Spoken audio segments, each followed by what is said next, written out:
You're ready to go, ma'am. All right. Greetings, everyone. My name is Kathy Jo Bryant, and I am a poetess that enjoys writing poetry, as many of you do. And I'm on here today to talk about how I got into poetry, which I haven't really been writing a lot of poetry that long. But um, when I was in grade school, one of the requirements was to write a poem. And so I was 10 years old when I wrote my first poem. And I didn't really do much of any poetry writing until I was an adult, although I loved to read and I loved words. And when I was growing up, my mother was our teacher because we did a lot of traveling. And one of my favorite books was the dictionary. I could look up any word that I wanted to know the meaning of and discover that and use it in many ways. And I always loved words and I love to spell many of those things. And poetry is inspiring to me. I kind of term it maybe as a sixth sense. It's something that if you don't have it, you feel like, what am I missing? I'm missing that. I can't live very well without it because it springs up inside of me. And I need to say those words that come. And I like to write on a number of different topics. Uh, I've learned that if I'm not knowledgeable about a particular subject, I can research that subject and become familiar with it. I really enjoy using wordplay a lot. And I love to use rhythm and rhyme. I often count syllables to create an even flow to my lines. I write about nature, family, love, spiritual topics, challenged people, and a number of random topics. And I really am undaunted when it comes to, will you write a poem on such and such? Sure. So I get that word or whatever it is they want to discuss or talk about or write. And I get in there and I look it up. What does it mean? And how can I use that? And then I write a poem about that topic. It works well for me. Um, I do enjoy writing poems that teach something. And so I'd like to show you my children's book, Favorite Things in My World. In that book, I have some teaching poems. And this is my first book, Golden Glowing Mushroom, which I'm going to read some from that book today. Um, Words and their meanings. I like to write about words and their meanings, especially in the English language. There are many words that get confused, one and the other. Even English, even though I've spoken English all my life, sometimes you have to stop and think, now, which of those words do I mean? They may sound alike, like homonyms, but they're different meanings. So, and I see quite a few people will, and I even do it myself sometimes, use the wrong word to mean what I say. I like to write about math and science, and really the topics are quite endless. I'm going to be reading some poetry from my two books that I just showed you, and I hope you all enjoy them. So I'll begin doing that right now. I'm going to read a poem about the shape of our heart. In my book, it's a shape poem, shaped like a heart. And it's a short poem, but I think it has a lot of meaning. The shape of our heart. Heart, heart, loving with our whole soul, emotions with strengths, waves of compassion, cozy hugs and kisses, strong feelings, deep aches, together, 1+1. I just put that in the shape of a heart. And I have one here called Where Dost Thou Roam? And I find myself quite often using a little bit, I guess you could term it Old English. but or poetic language, I guess you could call it. Where dost thou roam? Where dost thou roam, O lover of mine? Please tell me your secret, so I'll surely know. I want to meet thee amidst flower and vine, where only the birdies and butterflies go. They shall be our audience, as sweet love doth awaken. Breathe deeply, my dearest, and hold me so close. Arise then, O lover, to the stars let's be taken. In the flames of desire our beings engross. Let a calm then enfold us, as we drift to our meadow. To the love nest we settle, overcome with sweet bliss.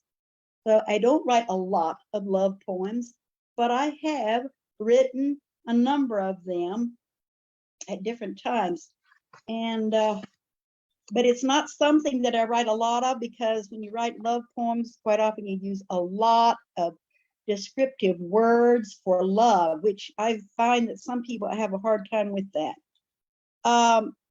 This is one called Knit Hearts, which means, our hearts are joined together. Our hearts are knit together, full of love, the same. Nothing can part us forever. It's not some kind of game. Our minds just think so much alike, it's startling at times. Our love flows in air widening rings, sounding like musical chimes. Our hearts are knit as one.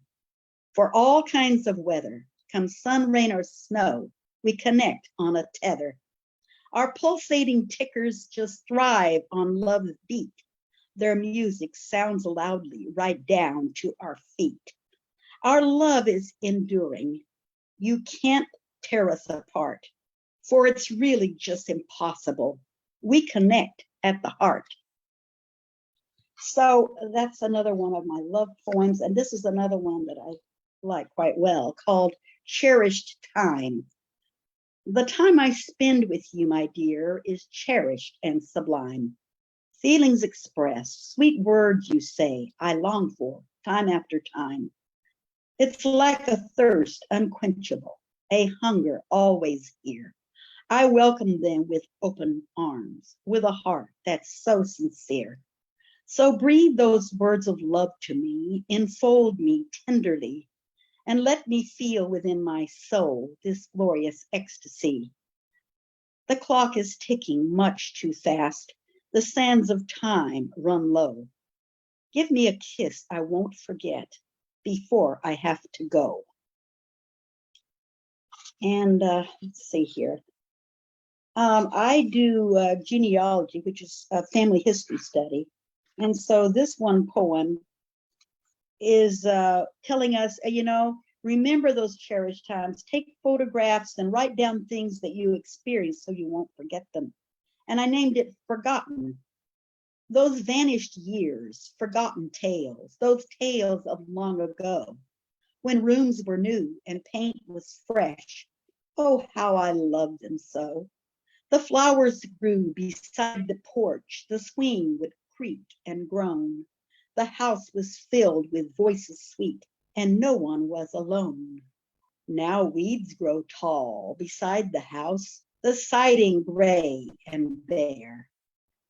There is no hint of life within. It's forgotten without care.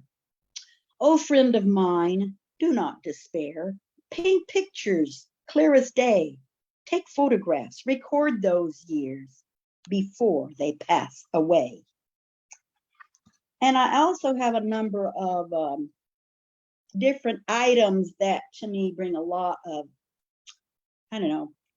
sweet pleasure. I can't even describe it. Words fail me for this, but I really enjoy wind chimes. And so I wrote one called Wind Chime Magic. Tinkly wind chimes sounding like twinkly fairy dust, enchantingly beautiful music. Oh, listen, you really must. Be it glass, bamboo, or ceramic, they are all just truly dynamic. Metal pipes or bars are great too, as you listen to them from your hammock. Let it envelop your being, transforming you heart and soul. removing the sadness, creating gladness. Close your eyes, let it make you whole. So that's my wind chime. And this is one called Golden Moments. Golden moments do happen, but they are too rare. Let's see if we all can show more that we care. Flash a smile, give a giggle. It's magic, it's free. Helping hands are so, now, don't you agree? The little things matter more than you might know. Encouraging thoughts you can always bestow. So put on your smile, friends, stretch out helping hands. Giggle those sweet words and soften life's demands. Bask in the ambience of service to others. Okay, now this one I mentioned, well, I don't know if I mentioned or not, but I enjoyed writing poetry about challenged individuals. And this is one from my own thoughts, but I have some others, maybe not in this book, but this one is called Seated in Loneliness. I'm seated in loneliness in this wheelchair, while so many others can go here and there. How much it would please me to go for a ride. Instead, I must sit here and look out from inside. Way up in this high rise, no one even cares. They don't come to visit on elevator or stairs. What can I do the long hours to pass? I see many people look out from their glass. One day, a loud knock sounded right at my door. I yelled, just a minute, rolled my chair or the floor. I looked to see quickly, oh, who could it be?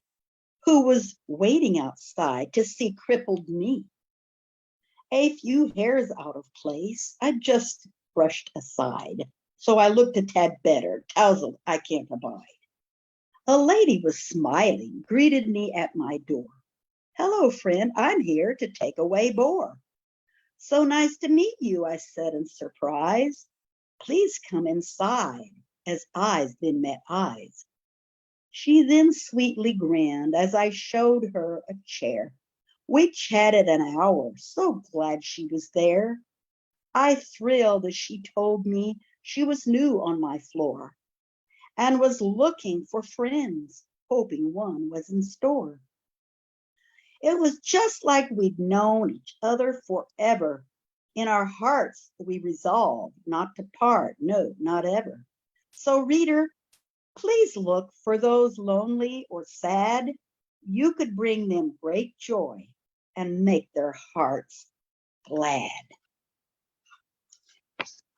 Okay, and I mentioned about sounds of the harp because I'm very musical and I love the harp music. So I wrote one called The Sound of the Harp. The sound of the harp brings a solace so calm. It delights ready ear and diffuses sweet balm. A foretaste of heaven, harmonies so sublime. They transcend our senses as our ecstasies climb. May our hearts be transformed and our souls be renewed as we listen entranced to arpeggio and etude. May each of our lives spread a joy so replete, like a well-tuned harp will bring happiness complete.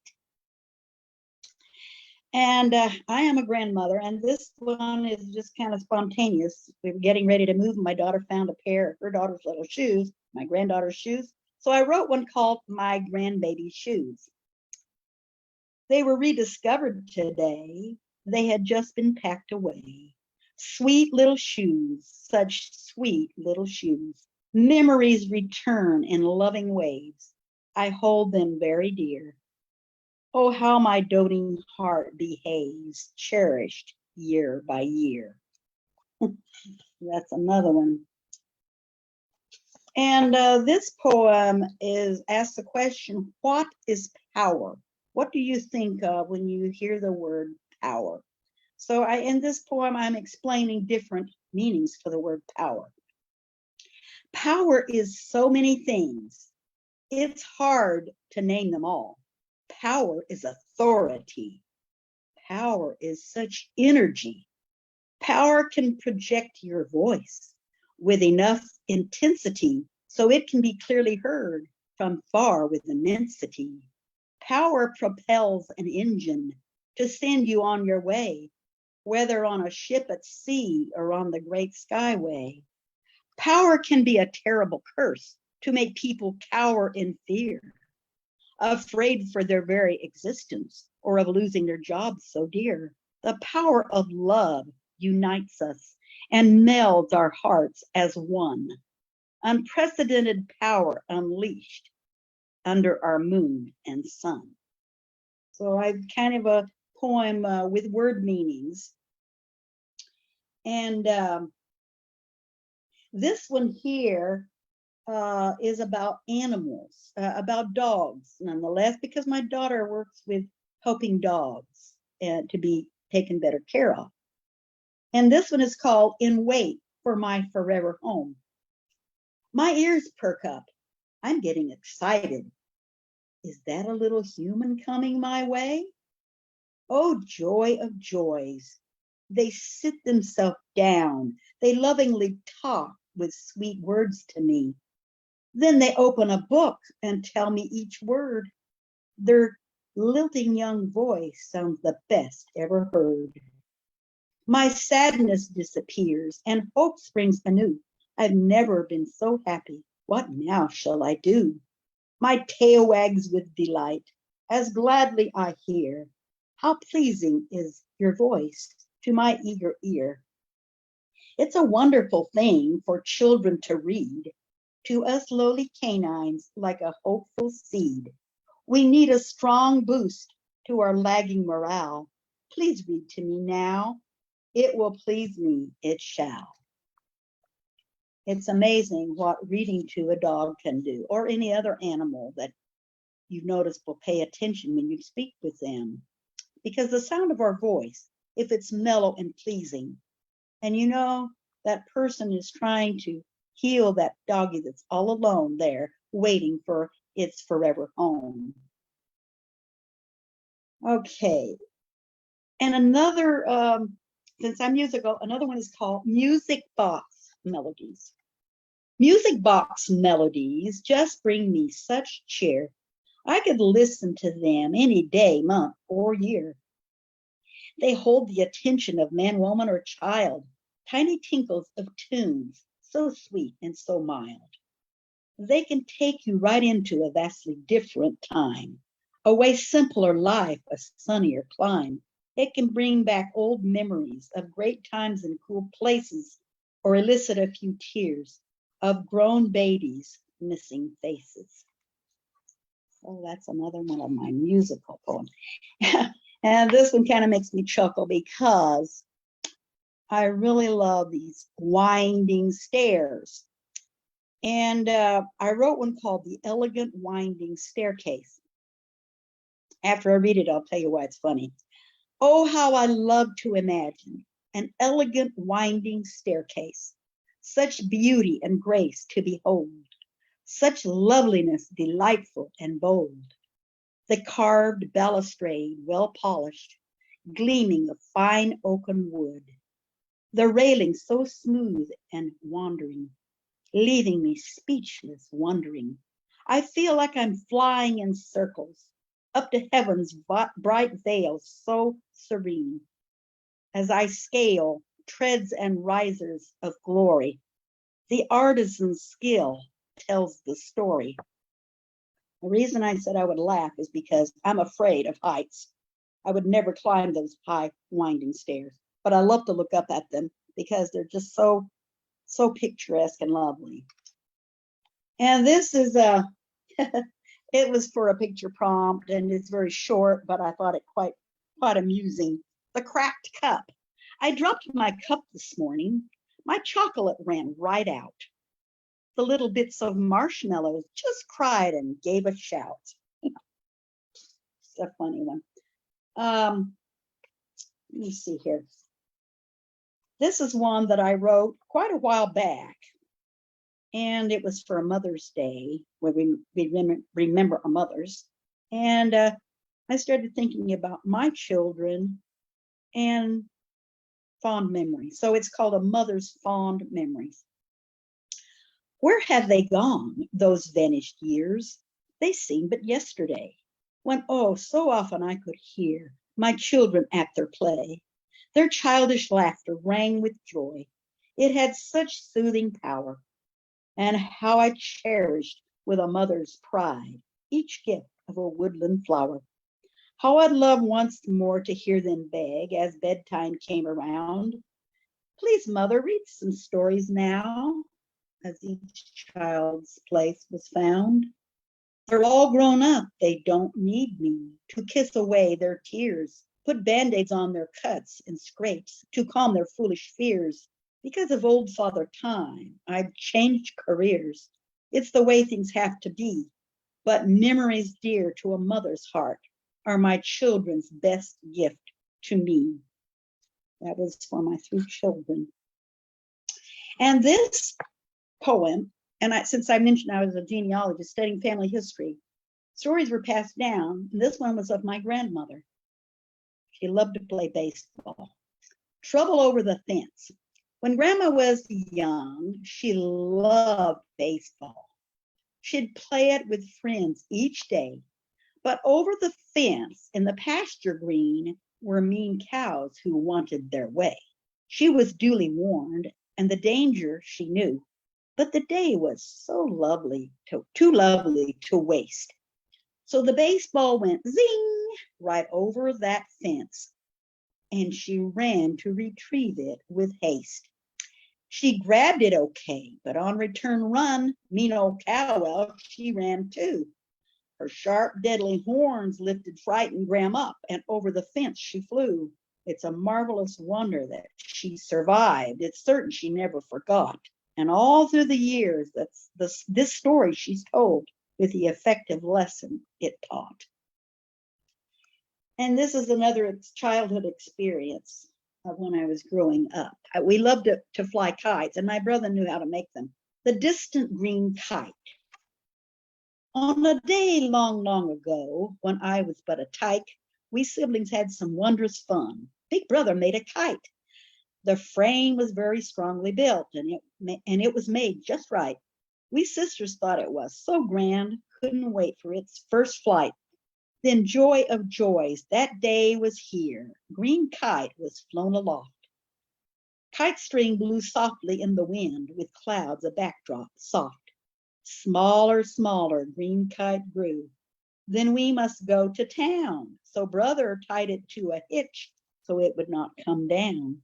When we returned, we looked for kite, and still we saw it fly. Way up in the blue yonder now, a green speck in the sky. The string was broken, yet kite flew, now way beyond our reach. I never forgot that special day. Memories have a great way to teach. But my book is full of quite a lot of memories. This is another memory. The pony cart ride. When the years have flown by, nostalgia sets in. It keeps coming back, sometimes with a grin. On that day long ago, my brother did say, "Come, girls, let us go for a pony cart ride." I just saw one in town. It doesn't cost much. My sister and I were excited at such. We never had been on a pony cart ride. The prospect was fun. Oh, yes, we both cried. He then led us down the road to our town. Sure enough, there he stood, pony small, cart of wood. Soon it was our turn. How our hearts beat with joy. We climbed up inside, each girl and each boy. I will never forget, that is in mind's eye, the surprise of that day. With me, it will stay. This next poem is about how my mother's parents met. And I think it's quite interesting. And I don't know if you've heard of a tacky party, but everyone dresses up in the tackiest, messiest, threadbare, whatever you want to call it, clothes. And the one that's the worst wins a prize. Well, my grandma and grandpa were there. Grandma met dear Grandpa at Lisha Thompson's place. Each tacky piece of his garment she thought was such a disgrace. She was just disgusted and didn't want to meet this tacky-looking fellow. He was headed for defeat. But as the joyous evening of laughter, fun, and games came to a happy ending, she soon would change surnames. They had a lovely family and brought them up with grace. The children learned to be great folks living at the old home place. Here we're back to music again, and this is my piano solo. With anticipation high, I walk upon the stage. I wonder if all will go well. So I sit myself down and compose myself rightly. I hope my performance is swell. I play my piece softly, this sweet little etude. I build steadily upon the theme. With full chords I finished, triumphant yet sprightly. Loud applause truly builds self-esteem. And this one is a kind of a hair-raising thing when I was a child, although I didn't realize it at the time. The Very Long Jump. My brother was full of mischief, as you'll see. One day, when I was a little girl, our brother came to say, "Come on, girls, I have a plan to have great fun today." He told us of a vacant house where no one lived anymore, and that in an upper bedroom there was such fun galore. We sisters wondered what he knew, but followed right behind. He took us to a window tall and bade us look and find. One story down below us, a mattress lay on the ground. He put it there to land on when courage we had found. My sister looked and then said, "No." But me, the littler kid, thought Big Brother knew the best. Okay, I'll jump, I said. I was only 5, by the way. So then I stood on the window ledge and I took a flying leap. That jump knocked all the breath from me. Bro's secret couldn't keep. For sister told our mother, and she was all aghast. "Sis did what, Big Brother?" so frightened as she asked. Bro got a great big scolding. He ne'er forgot that day. His plans were readjusted for future times and play. Such adventure. Okay, and this one is one I wrote last year, and it also has musical tone. So, Melodies of Memories. I sit at the lonely keyboard playing melodies of memories on my mind. I can hear your lovely voice begging me to make my choice, but I waited much too long. I am longing for your healing presence as I play my memories on these keys. Oh, please, darling, let me know, even though I was so slow, is it still too late to play our song? Please say no. Come sit with me, my dear. Help me be free. I need you. We sit at this lovely keyboard playing. Once again, we play in harmony. May we join our lives as one underneath this moon and sun. Darling, let this bliss just carry on. And this one is called Wolf Mother's Lament. I howl at the moon for comfort. My memories are so fresh. I lost my pups to a hunter. I still detect the scent of their flesh. I can feel their warm breath exhaling against my eager face. I can hear their gentle crying, suckling bodies interlaced. Forget them I will never, remembering them forever. And this one is called You Inspired Me So. Oh, mother dear, you inspired me so, led me where to go, helped make my way clear. You guided well, straight from your heart, right from the start. Truth you bid me tell. Thanks springs anew. Every day I live, you had so much to give. Love springs from my heart to you. And this one is about conveyances of long ago. I'd love to go way back in time to when the buggies rolled, or when the fringe-topped surreys you could each day behold. You'd hear clip-clop of horses, the snap of whip to guide. Those gees and haws were plentiful as o'er the hills you'd ride. The wagons hauled the heavy things, the things they used on farms, produce to take to market stalls, tuck in your legs and arms. Stagecoaches were like buses for many a gal and gent, and trains were built with lovely wood, so upscale and elegant. Just for a day, I'd go back in time, a vacation to top them all. Just push a button and then dream on, have a great time beyond recall. Ma'am, time is up. Okay, great. Well, I got Time to is finish one. All righty. Well, it was nice reading my poetry. I hope you had a few that you enjoyed, and maybe it won't be the last time. Y'all keep on writing your beautiful poetry lines, and maybe we'll meet again.